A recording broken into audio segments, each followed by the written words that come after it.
समझ कर आया कि एक भ्रष्टाचार मुक्ति के लिए कानून बनेगा जिसको जन लोकपाल बिल बोला गया, और उसके बाद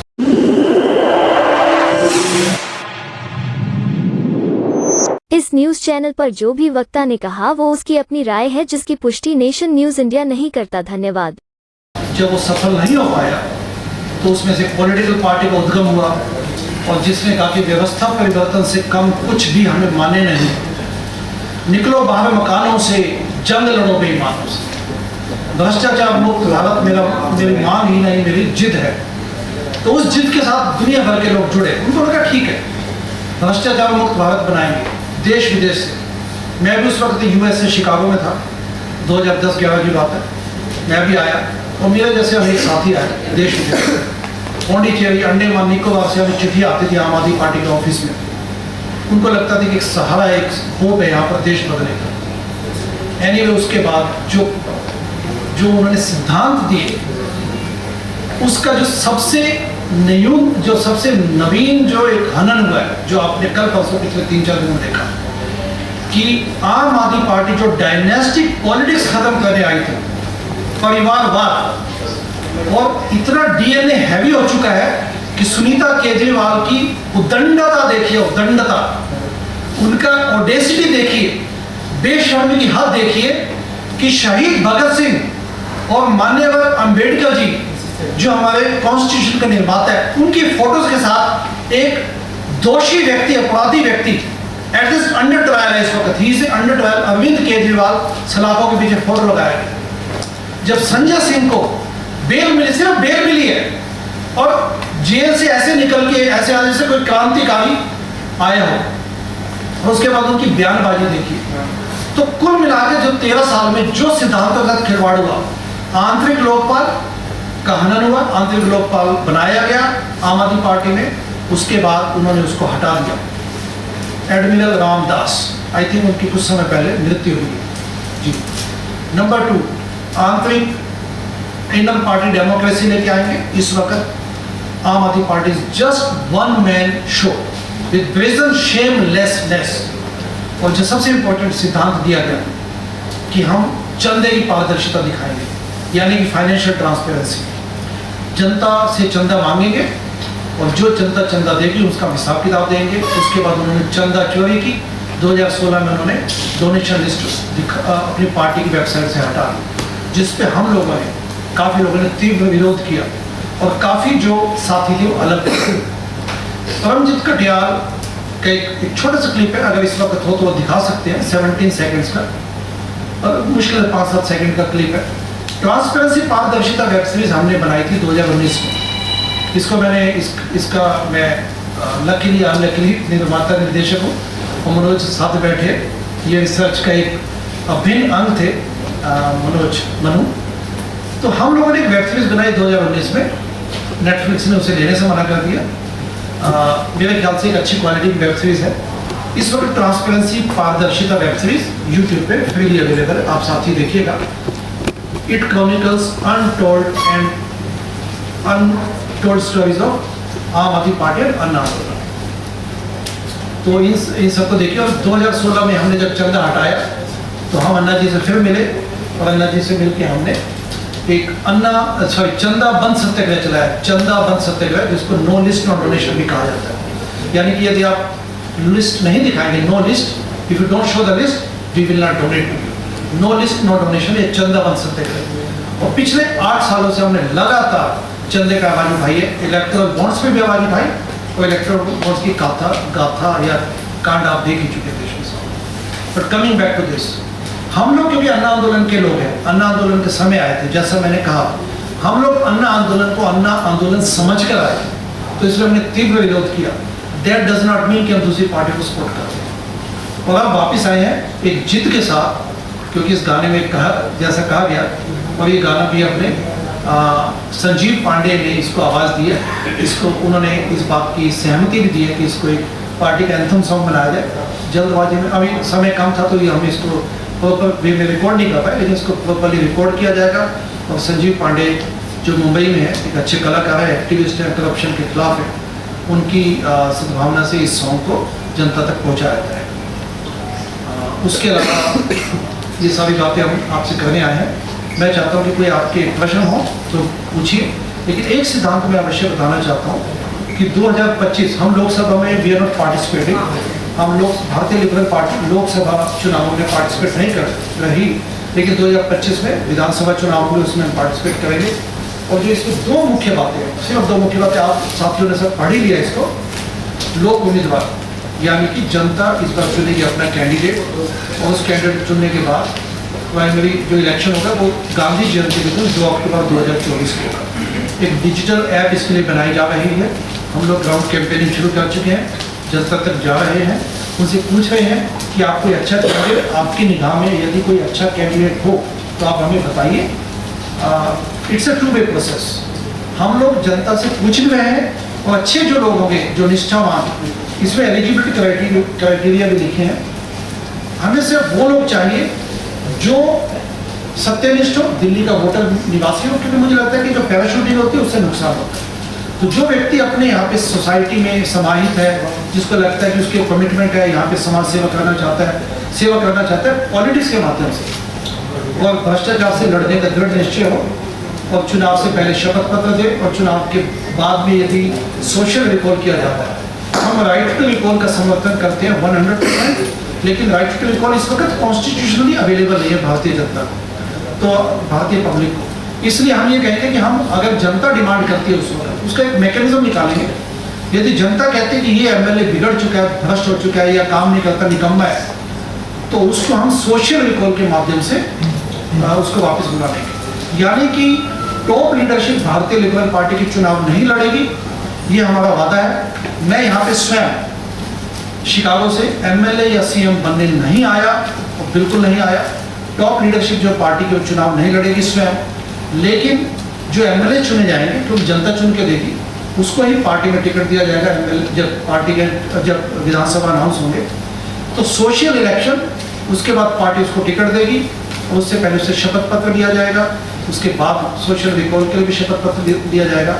और भारतीय लिबरल पार्टी एज ए मंच, एज ए प्लेटफॉर्म, एवं जनता इस बात को सुनिश्चित करेगी कि एमएलए जवाबदेही हो उसकी, भ्रष्ट न हो और काम करे।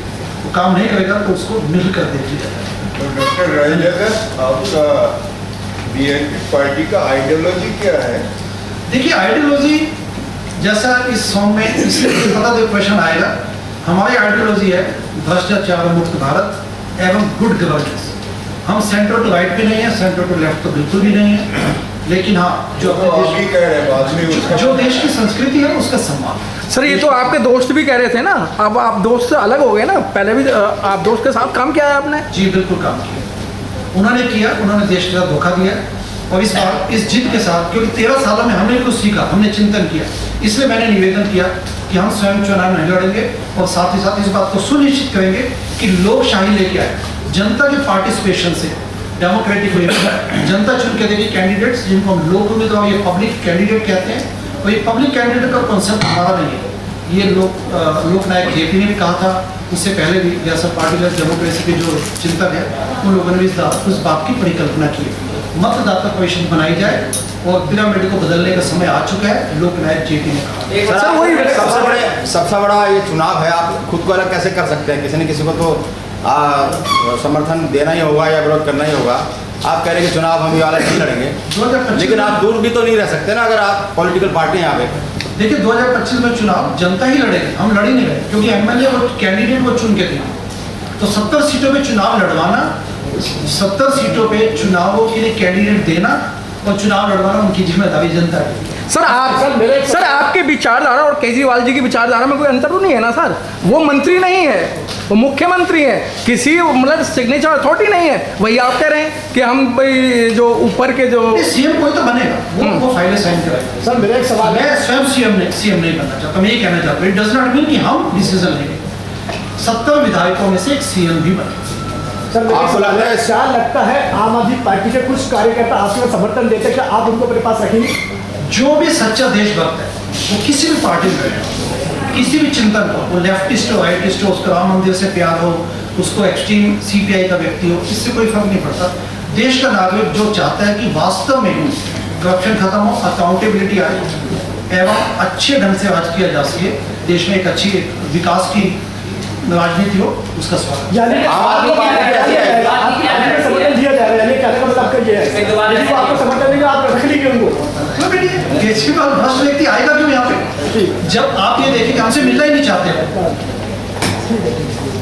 नहीं, हम कह रहे सर आप पे क्यों भरोसा करेंगे, क्योंकि एक बार ठग चुके हैं आप कह रहे हो, और यही सब कह करके केजरीवाल जी आए थे। कैसे लोग मतलब आप भरोसा करेंगे आप पे? एक बार धोखा दे, देखिए समाज में क्या होता है, अपने साथ भी धोखा होता है। आप एज इंडिविजुअल एज सिटीजन सोचिए, अगर अपने साथ धोखा हो तो क्या आप जिंदगी में करते हैं, ये बैठ जाते हैं। हर पार्टी ऐसे क्या क्या आती है? सर एक एक करके सवाल लेते हैं। हाँ, अरुण देव जी, द चेनाब एक्सप्रेस, आपका कोई सवाल? अतुल यादव, पब्लिक पत्रिका। एक सवाल ले लेते हैं। पहला सवाल कौन है? एक एक करके पूछना है। जी सर, आपने कहा शिक्षा और स्वास्थ्य कम हो गई, क्या बदलाव आएंगे आप शिक्षा और स्वास्थ्य में, क्या कार्य करेंगे इसके लिए? देखिए, इस पर मैंडेट बड़ा सिंपल है कि जनता किसी कैंडिडेट हमें चुन के दे, जनता से बेहतर कोई नहीं जानता कि उनके क्षेत्र की समस्याएं क्या हैं। लेकिन जैसे इस पैम्फलेट में सब मुद्दे सबको पता है दिल्ली के। नंबर 1 शिक्षा, नंबर 2 स्वास्थ्य, सड़कें टूटी हुई हैं, उसके अलावा गार्बेज का जो मुद्दा है सबसे बड़ा मुद्दा है यहाँ पे। आप देखिए MCD which is minting money every single day, तो यहाँ पे गार्बेज की समस्या बहुत बड़ी समस्या है। प्रदूषित हवा है, वो माँ यमुना जो है वो लगभग मृत है। तो ये मुद्दों का आप देखें तो ये मुद्दे स्पष्ट है, इस पर कोई डिस्कशन की कोई आवश्यकता नहीं है। लेकिन तब भी हम ये कहते हैं कि एमएलए के जो जनता अपने एमएलए का मिलकर लोकल मुद्दे उठाएगी और उनका निवारण करेगी। मनोज महिंद्री, पंजाब केसरी। ऋषि, आपने एजेंडा तय किया है, उस एजेंडा में उनको माइक दे सकते हैं? दीदी आप माइक। ईश्वर जी, इसको ऑन की।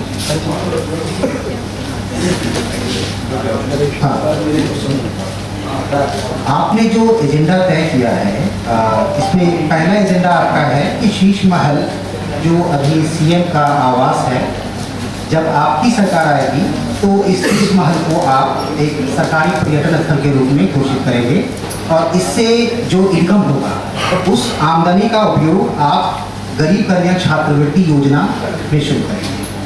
तो आपको ऐसा क्यों लगता है कि शीश महल एक ऐसा एक ऐतिहासिक चीज होने वाला है जिसको देखने के लिए लोग उमड़ कर आएंगे और इससे एक अच्छी खासी आमदनी होगी? मनोज जी, जो दिल्ली के सीएम का जो करंट आवास है, ये पे मैं यहाँ पे मैं काफ़ी गया हूँ पहले, क्योंकि जब मैं पार्टी का कार्य करता था, पदाधिकारी था, तो वहाँ पे जाना होता था। दिल्ली का जो सीएम रेजिडेंस आवास है वो एक डिसेंट एक गवर्नमेंट प्लेस, गवर्नमेंट बिल्डिंग, लेकिन जिस रेजनेस के साथ, जिस अनैतिकता के साथ इस व्यक्ति ने यानी कि माननीय अरविंद केजरीवाल ने 55 करोड़ लगाकर उसको एक आम आवास को शीश महल में कन्वर्ट कर दिया। It's very palatial building, 8-8 lakh के वहाँ पर टॉयलेट शीट्स हैं। और जो चीज़ें मतलब एक यूएस में कोई मिलियनियर भी, मल्टी मिलियनियर भी जिस किस्म का आवास बनाने की परिकल्पना नहीं करेगा, वो इस व्यक्ति ने बनाया टैक्स पेयर्स के मनी।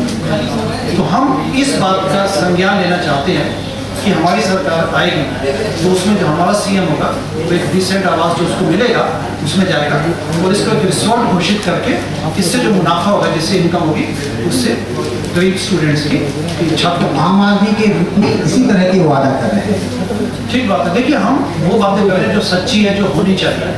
इस व्यक्ति ने, अरविंद ने डेफिनेटली एक समाज की आस्था को चोट पहुँचाई है। इनफैक्ट इन्होंने एक मूवमेंट की हत्या की, समय लगेगा, लेकिन वी आर बैक, जैसा कि हमने इस प्रेजेंटेशन में we are back to the politics, we are back here to reclaim the space for politics of righteousness and good politics. Sir इस टाइमिंग को लेकर के भी बड़ा अजीब नहीं लगता कि इतना ठीक चुनाव से पहले आकर के हम पर्टिकुलर एक इस मुद्दे को लेकर के आए? 2 अक्टूबर 2023 यानी कि आज से लगभग 6 महीने पहले हमने अपने एफर्ट शुरू कर दिए थे। सविता विहार में ऑफिस बना लिया गया था एंड लोक सेना हिंद के नाम से हमने पार्टी रजिस्ट्रेशन भी शुरू कर दिया था। कि वो मामला लटक गया तो भारतीय लिबरल पार्टी तो हमने नाम दिया। तो ये 6 महीने से पहले प्रक्रिया चल रही है। लोकसभा में हम पार्टिसिपेट भी नहीं कर रहे। That shows our commitment to people of Delhi कि हम दिल्ली के विकास के लिए विधानसभा एक होर्डिंग की बड़ी चर्चा है जिसमें मोदी जी भ्रष्टाचार हटाना चाहते हैं, वो बचाना चाहते हैं। लगता है कि जो इलेक्ट्रल बॉन्ड है या जो परसेप्शन बन गया है कि तमाम वो जो पार्टियां हैं जो इलेक्ट्रल बॉन्ड दे रही हैं वो पाक साफ हो जाती हैं या बच जाती हैं या एक्सटॉर्शन रैकेट की तरह इस्तेमाल हो रहा था इन एजेंसियों का। आपको क्या लगता है इसमें? स्वामी जी, जो मैंने एक हमारे प्रेस रिलीज में एक स्टेटमेंट है कि हम अभी भी मानते हैं, यानी कि जनता अभी भी मानती है कि भ्रष्टाचार इस वक्त देश में सबसे बड़ा है।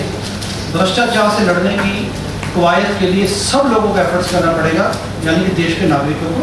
जब तक हम सिटीजन वॉच डॉग्स के रूप में काम नहीं करेंगे, जब तक हम सोने की अवस्था में रहेंगे, तब तक पॉलिटिकल पार्टियां हमें मिंट करती रहेंगी। दे विल कीप मिंटिंग अस या दे विल कीप मिल्किंग अस। लेकिन सेंट्रल एजेंसियों का इस तरह से इस्तेमाल होगा, एक्सटॉर्शन के लिए इस्तेमाल होगा, ये तो बड़ा गंभीर चिंता का विषय है। क्या लगता है सचमुच में है? क्या CBI का या ED का इस्तेमाल हो रहा है पैसा वसूली के लिए, जैसा कि विपक्ष आरोप लगा रहा है? इन आरोपों में आपको कितना दम लगता है? मुझे वसूली की बात नहीं लगती। मुझे डेफिनेटली लगता है कि जिन पे भी हाथ लगाया ED ने, उन पे भ्रष्टाचार के आरोप है। हाँ, डेफिनेटली अभी जजेस की जो जजमेंट्स आई तो समझ आ रहा है। नंबर 2 ये है कि जब तक, हाँ, ये हो सकता है कि कुछ ED पार्शियल सिलेक्टिविटी के साथ काम करते हैं, लेकिन ऐसे किसी से जो दिल्ली की बात करें, दिल्ली में जिस पे भी हाथ लगाए उन्होंने वास्तव में शराब घोटाला किया, इसमें कोई शक नहीं। सर, जैसा मैंने कहा कि भारतीय लिबरल पार्टी जनता ही हमें कैंडिडेट चुन के देगी, जनता ही MLA बनाएगी। हम किसी भी पार्टी के साथ नहीं खड़े और नहीं खड़े होने की हमारी मंशा है, क्योंकि जैसा मैंने कहा कि सोशल इलेक्शन लोकशाही तभी आएगी जब पार्टिसिपेटरी डेमोक्रेसी के माध्यम से जनता अपने कैंडिडेट चुन के, तो 70 सीटों पर लड़ेंगे, क्योंकि ये तो है नहीं हम 35 सीटों पर चुनाव लड़ेंगे, बाकी 35 सीटों पर दूसरी पार्टी हो सकती है। We are committed to this model of, मैं तो ये भी कहना चाहता हूँ कि भारतीय डेमोक्रेसी पहला एक्सपेरिमेंट होगा कि जब जनता अपना कैंडिडेट चुन के।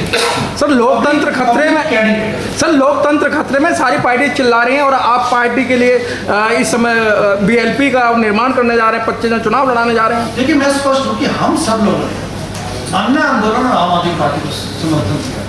हम सबसे पहले विरोध अपनी पार्टी का करें।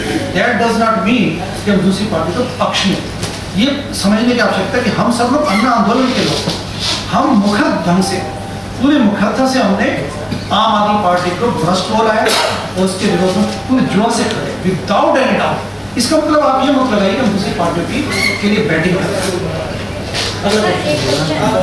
एक राहुल डबाल जी, न्यूज देशमुख।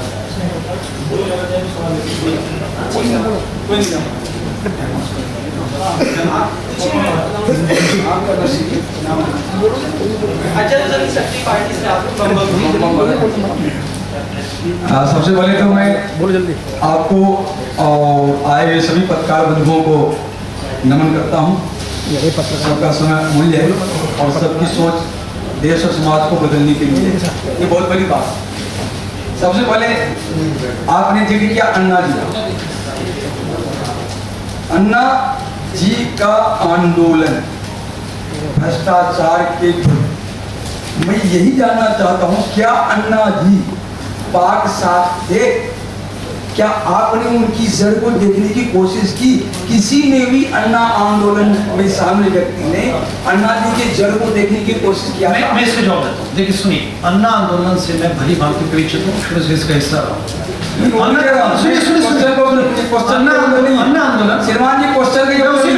क्वेश्चन का उत्तर ये है कि क्या अन्ना जी खुद पाक साथ थे? अन्ना आंदोलन में, आंदोलन को छोड़िए, अन्ना जी की बुनियाद पर आंदोलन था, लेकिन अन्ना जी खुद पाक साथ थे, भ्रष्ट नहीं थे, बिल्कुल एकदम दामनदार नहीं था। इस पर आप क्या कहना चाहते हैं, जिसके साथ आप आंदोलन के लिए खड़े हुए, जिसके साथ पूरी भारत खड़ी हुई, उस व्यक्ति के पास में लोगों ने खोजने की कोशिश नहीं की जो वो व्यक्ति खुद पाक साफ है या नहीं, उन पर भ्रष्टाचार के दामन में दाग लगे हैं या नहीं, इस पर क्वेश्चन, इसका जवाब। जी, अन्ना एक फकीर है, एक मंदिर में रहते हैं अन्ना, वालेगंज सिटी में। मैं उनसे कम से कम 2013 के बाद 10 टाइम मिल चुका हूँ।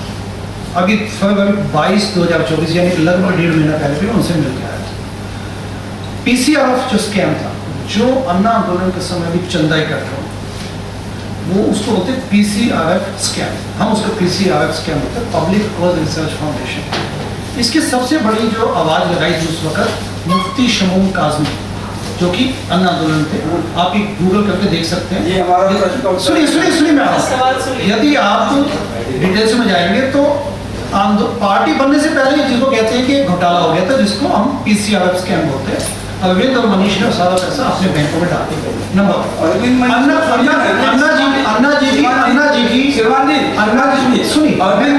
हमारे पास सब चीज़ों का सोल्यूशन है।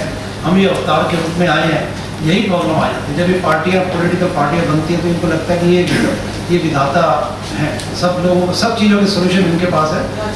एक छोटी सी पोटरी बन जाती है, उसके बाद वो बोलते हैं कि जैसा हम बोलेंगे वैसे चलेगा। अगर आपको रियल वे में लोगों के सोल्यूशन पे जाना है तो आपको पार्टिसिपेटरी डेमोक्रेसी के मूलभूत सिद्धांतों को रिस्पेक्ट करना पड़ेगा। दिल्ली की जो मुख्य समस्या वो सबको पता है। रेवड़ी कल्चर में दिल्ली का बिहार किया हुआ है। सर जी मेरा एक सवाल है, आपके साथ क्या अन्ना हजारे जी आपको समर्थन दे रहे हैं और या ओके हो गया। हेलो सर, मैं दीपक सी भारत न्यूज़ से हूँ, आपको परिचय कराऊंगा। क्या अन्ना हजारे जी से आप लगातार कर रहे हैं जो पार्टी का गठन करा आपने 2025 के जो चुनाव हो उसमें सर अन्ना हजारे आपके साथ खड़े रहेंगे और जनता आपके पास किस तरह से आपसे भरोसा करेगी? आम आदमी पार्टी में लगातार ये कह के आई थी मैं आपका बेटा हूँ और आप मुझे जिताइए, मैं आपकी समस्या सारी सॉल्व करूँगा। ये क्वेश्चन पहले भी आ चुका है। देखिए क्या होता है कि जब विश्वास देना जाता है तो लोग स्केप्टिक हो जाते हैं, शंका दिमाग में आती है। वो हुआ है समाज के साथ। आज का युवा भी यही मांगता है कि जब पॉलिटिक्स की अच्छी राइटियसनेस की बात की जाती है, शुचिता की राजनीति की बात की जाती है तो लोग अक्सर क्वेश्चन उठाते हैं। अन्ना जी से मैं कई बार मिला हूँ, जैसे मैंने कहा कि 1.5 महीना पहले भी मिल के आया, लोगों को हमने ज्ञापन भी दिया, दिल्ली की समस्या बताई। वास्तव में यदि आप अन्ना जी का देखें इतिहास तो वो किसी पार्टी के पक्ष में कभी नहीं खड़े। तो मैं यहाँ पे झूठ नहीं कहना चाहूँगा कि हमारी पार्टी के साथ खड़े वो अविश्वास होगा, बट हाँ अच्छे काम के लिए उनके पास जाते। आप लोग भ्रष्टाचार तो नहीं करेंगे? जैसे अरविंद केजरीवाल ने भी ये बोला था। अगला सवाल राजेश स्वामी जी का है, दिल्ली दर्पण न्यूज़ से। हेलो, एक जो माहौल जो बन गया है देश के अंदर, आप समझ ही रहे होंगे मेरा इशारा किस तरफ है। 2 धड़े बन गए हैं, एंटी मोदी और मोदी समर्थक। क्या मतलब किस तरह से पाते हैं इसको, किस तरह आपकी भूमिका उसमें क्या रहेगी? जो मोदी सरकार के जो कामकाज हैं, जिस सनातन हिंदू राम मंदिर, दूसरी तरफ बेरोजगारी, महंगाई, भ्रष्टाचार, ये सारे के सारे मुद्दे हैं, तो आप लोग क्या बीच में लोगों के बीच में जाएंगे और जाएंगे तो क्या समझाएंगे? देखिए हमारा पहला फोकस दिल्ली के विधानसभा चुनाव है। हम लोग लोकसभा में पार्टिसिपेट नहीं कर रहे। नंबर 2, अगर आप मेरे या हमारे मन की बात पूछें तो हमारा चिंतन है राष्ट्रीय लेवल पे इलेक्टोरल रिफॉर्म्स।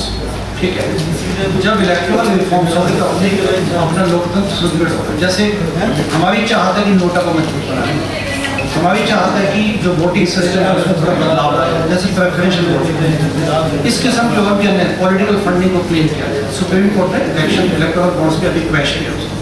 हम चाहते हैं कि इस किस्म के सुधार आएंगे और जो पॉलिटिकल पार्टियों का जो एक प्रकार से एक गैंग्स का एक उनका सबूत बन चुका है, उसमें कुछ कमी आए ताकि पॉलिटिकल पार्टियां वास्तव में जो डेमोक्रेसी का व्हीकल है वो ठीक ढंग से काम कर सके। मैंने सुझाव दिया था कि इलेक्टोरल बॉन्ड्स तो चलिए बंद ही हो गए, अच्छी बात है, चुनावी बॉन्ड्स। हम ये मानते हैं सिटीजन वाउचर्स या सिटीजन बॉन्ड्स, यानी कि एक एग्जाम्पल है, उस पर डिस्कशन हो सकती है कि प्रत्येक नागरिक भारत में म्यूनिसिपैलिटी पोस्ट ऑफिस जाके 100 रुपये का बॉन्ड ले सके, जिसकी पेमेंट उसको नहीं देगी, गवर्नमेंट उसको टैक्स पेयर मनी से देगी। यदि मान लीजिए 100 रुपये का एक बॉन्ड मुझे मिले, मतलब मैं एलिजिबल हूँ, डाकखाने से जाके मिले 20-20 रुपये के 5 बॉन्ड एग्जाम्पल है, तो क्या होगा कि फिर मैं पॉलिटिकल पार्टी अच्छे कैंडिडेट को समर्थन दे सकता हूँ, उसको मदद कर सकता हूँ। यानी कि दूसरे शब्द में क्राउड सोर्सिंग के माध्यम से आप पॉलिटिकल फंडिंग में सिटीजन्स कैन पार्टिसिपेट। उससे क्या कि पॉलिटिकल पार्टी का जो भ्रष्टाचार ये खत्म होगा, क्योंकि जब तक पॉलिटिकल पार्टियों का भ्रष्टाचार खत्म नहीं होगा ये देश में भ्रष्टाचार कैसे मिटाएंगे? वो भी तो एक भ्रष्टाचार भ्रष्टाचार भी तो एक ये जो है संडे की और पॉलिटिकल की लाइए करता हूँ। मुझे लगता है एक या दो क्वेश्चन ले लेते हैं, उसके बाद मैं आपको जवाब देता हूँ। आपके प्रश्न का धन्यवाद। देखिए, यहाँ पे इस वक्त अपन फिलोसॉफिकल डिस्कशन के लिए तो नहीं आए हैं, लेकिन ब्रीफ में मैं ये कहना चाहूँगा कि पॉलिटिक्स जैसा कि सब लोग मानते हैं कीचड़ है, पॉलिटिक्स कीचड़ है, उसमें कूद के कुछ अच्छा करने की चाहत है। आप ओवरऑल आप सिस्टम का एकदम नहीं ला सकते, क्योंकि काफ़ी चीज़ें पार्लियामेंट के लेवल पे हैं, काफ़ी चीज़ें कॉन्स्टिट्यूशनल है, तो एक लंबी लड़ाई है। लेकिन ये यकीन मानिए, जो आपने 3350% का बोला, तो मैं किसी मायने से ऐसा लगता नहीं हूँ नया में हूँ, ठीक है। वैसे मैं कनाडा में नहीं हूँ, मैं शिकागो में हूँ 2002 से, लेकिन ये तय मानिए, क्योंकि मैं तो जब अपने कह सकता हूँ विश्वास करना न करने, और मैं कहता नहीं कि आप मुझे विश्वास कीजिए, बट ये है कि मैं स्वयं जब अपने आप को देखता हूँ तो मैं कमिटमेंट के लिए आया हूँ, अपने कमिटमेंट टू माई सेल्फ, कि हम भारतीय राजनीति में कुछ अच्छा करना चाहते हैं। और साथ में हमारे पास पिछले 13 सालों का एक चिंतन है कि कैसे एक व्यक्ति जिसने बड़ी बड़ी बातें की तो धूर्तता कर सकता है, तो आप उसको कैसे उस धूर्तता वाले उस चीज में न फंसे, इसका हमें मौका मिले। क्योंकि हम फेस पे खड़े थे, जब आप किसी आदमी को डूबते देखते हैं तो आपको एक सेंस मिलती है कि हाँ, आप ये गलती न करें। तो वो कमिटमेंट मैं आपको दे सकता हूँ